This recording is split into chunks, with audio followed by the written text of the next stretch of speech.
I'm Christy. Today I want to talk about working with loved ones with behavioral disabilities. Continuing through our categories of disabilities, this week we'll look at both behavioral and emotional disabilities. I'm sure some professionals will disagree with me on this one, but I think the primary area of concern with both emotional and behavioral disabilities is teaching how to control reactions when triggered.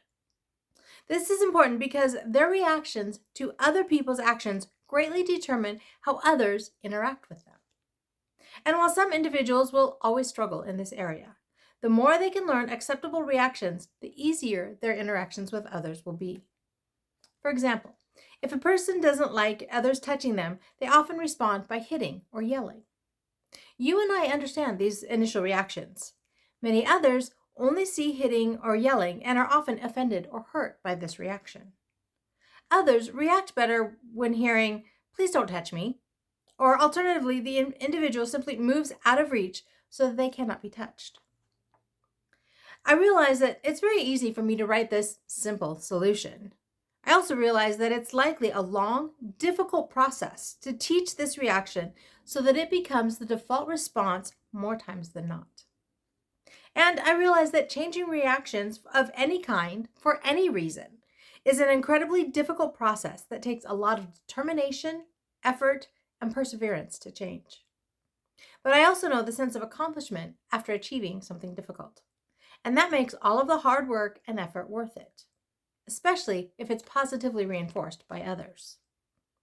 Teaching someone to change their response to something is never an easy task. Sometimes convincing someone of the need to change is one of the toughest parts.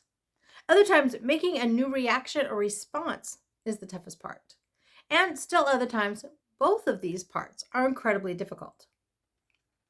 Role-playing various scenarios can be a great visual tool to help these individuals see and better understand why they need to change their reactions and how different reactions will trigger different responses from others. This is also a helpful way to practice new responses and reinforce muscle memory. That is to say, it's a way to repeat the new response in needed and appropriate situations so that the new response becomes the default response over time. It also provides a setting where things can be stopped immediately and further explanations or reminders can be given without any negative repercussions. It's a teaching and learning time. Debriefing a situation after the fact is another tool that could be utilized with older individuals who have enough mental capacity to understand situations. This tool allows people the opportunity to see what went right this time and how to improve next time a similar situation happens.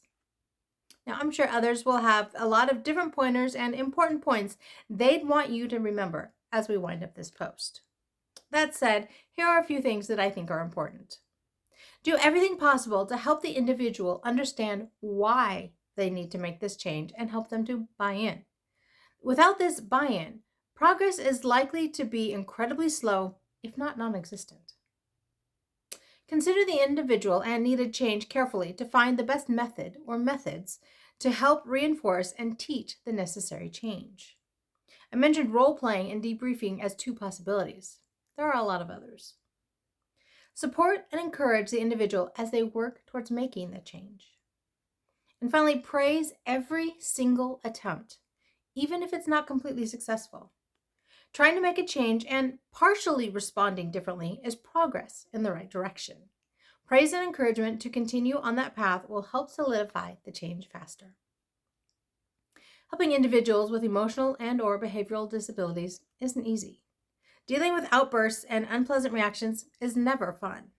But helping someone learn how to better succeed in life and overcome challenges is immeasurable. And many times, these rewards are priceless.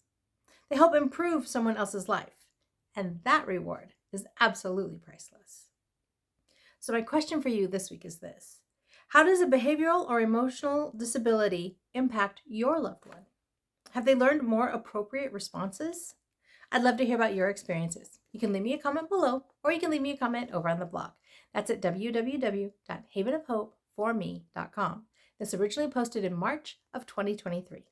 If you prefer, you can always email me at Christy, CHRISTY, at havenofhopeforme.com. Trying to come up with other creative solutions so that I can continue to say that life is good. and there is never a dull moment.